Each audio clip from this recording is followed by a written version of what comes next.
कल बीजेपी के वरिष्ठ नेता कुलदीप बिश्नोई ने अमित शाह से मुलाकात की और मांग की कि ओबीसी वर्ग में बिश्नोई समाज को आरक्षित किया जाए और जो भी बेनिफिट्स ओबीसी वर्ग को मिलता है वो बिश्नोई समाज को भी मिले। हमारे साथ खुद बात करने के लिए एक्सक्लूसिवली मौजूद हैं कुलदीप बिश्नोई जी। उनसे ही जानेंगे कि क्या कुछ बातचीत हुई और कितनी पॉजिटिव रही मुलाकात।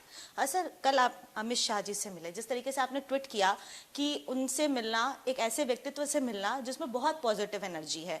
कल आपकी बातचीत भी क्या पॉजिटिव रही? जो मांग लेकर आप पहुंचे थे, क्या वो मांग भी उन्होंने सुनी और समझी और क्या प्रतिक्रिया दी?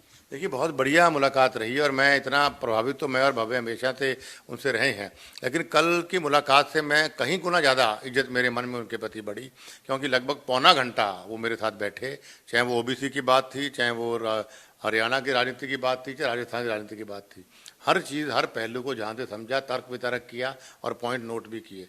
तो मैं बड़ा प्रभावित हुआ कि इतना बड़ा लीडर एक एक बात को सुनता है और जो पॉइंट इंपॉर्टेंट है उनको लिखता भी है। तो बड़ा प्रभावित हुआ और कल मीटिंग हमारी बहुत पॉजिटिव रही। सर, अगर बिश्नोई समाज ओबीसी वर्ग में शामिल हो जाता है या आरक्षण मिल जाता है तो जनता को जरूर बताएं कि क्या बेनिफिट्स मिलेगा और आप ये मांग क्यों लेकर सामने आए हैं, क्योंकि पहले भी आप इस समाज को लेकर बहुत सारी बातें कहते आए हैं और इसके लिए आप काम भी करते आए हैं। खासतौर पर अगर मैं बात करूं तो राजस्थान में भी, हरियाणा में भी और उत्तर प्रदेश के भी कुछ इलाकों में आप एकदम एक्टिव होकर कामकाज करते हैं। तो किस तरीके से आप बताना चाहेंगे जनता को कि अगर आरक्षण मिलता है तो उनको फायदा होगा? देखिए, हमारे समाज निसंदेह अगर आरक्षण ओबीसी में हम आते हैं तो इसमें फ़ायदे ही फ़ायदे, नुकसान तो कुछ है नहीं और फ़ायदे बहुत हैं।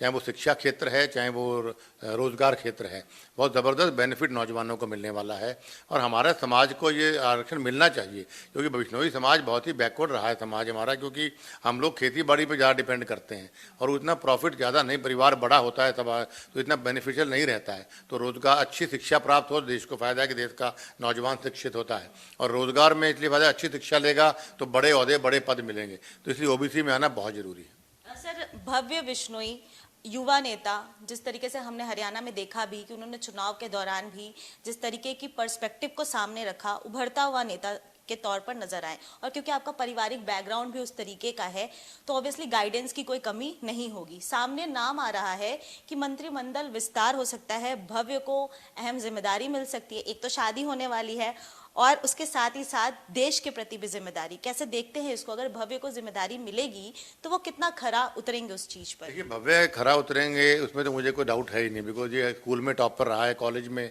टॉपर रहे हैं, हेड बॉय स्कूल में, हेड बॉय कॉलेज में, स्पोर्ट्स में, मतलब बहुत डायनेमिक पर्सनैलिटी है।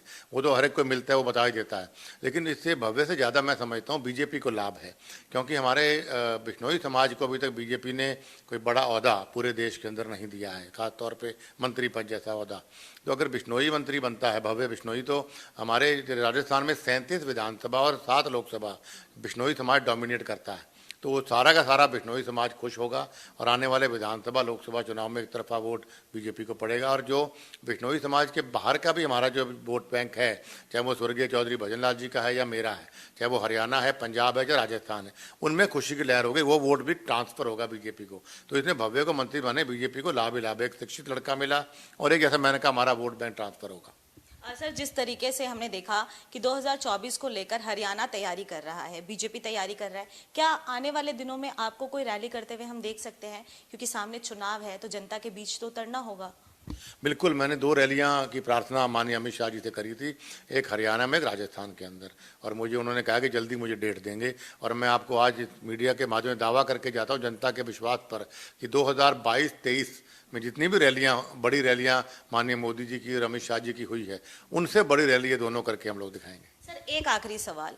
देश में प्रधानमंत्री नरेंद्र मोदी ने भी जनता को कहा कि यूसीसी, यूनिफॉर्म सिविल कोड, लागू किया जाएगा और अगर ये लागू होता है तो देश में जितने भी लोग हैं उनके लिए वन नेशन वन लॉ की प्रक्रिया शुरू हो जाएगी। विपक्ष हमलावर है, आम आदमी पार्टी ने सपोर्ट किया है, लेकिन कांग्रेस इसको लेकर काफी ज्यादा टारगेट कर रही है सरकार को। आप पहले कांग्रेस से भी जुड़ाव रखते थे, कैसे देखते हैं यूसीसी को? अगर लागू होता है तो देश की जनता को क्या बेनिफिट होगा? देखिए, यूटीसी निसंदेह, UTC is an excellent thing. मैं समझता हूँ ये वन नेशन वन लॉ, इससे बेटर तो कुछ हो ही नहीं सकता है। और मैं कांग्रेस पार्टी के लोगों को भी कहना चाहता हूँ कि सद्बुद्धि रखिए, आपका हर चीज़ का विरोध नहीं करना चाहिए।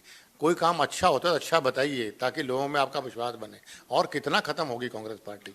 लोग हम कांग्रेस हमने क्यों छोड़ी, मैं छोड़ गया, सिंधिया साहब छोड़ गए, जतिन प्रसाद छोड़ गए, बड़े बड़े लोग कांग्रेस छोड़ के चले गए हैं। वो इसलिए क्योंकि इनकी मानसिकता सिर्फ विरोध की है।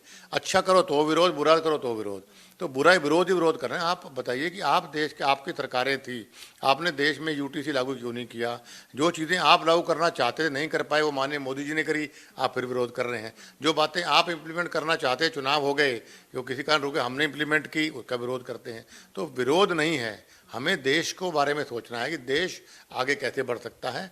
माननीय नरेंद्र मोदी जी की लीडरशिप में मैं फ़ख्र से कह सकता हूं कि हमारा देश आज दुनिया के मानचित्र पे सबसे आगे है। ये बड़े प्राउड की बात।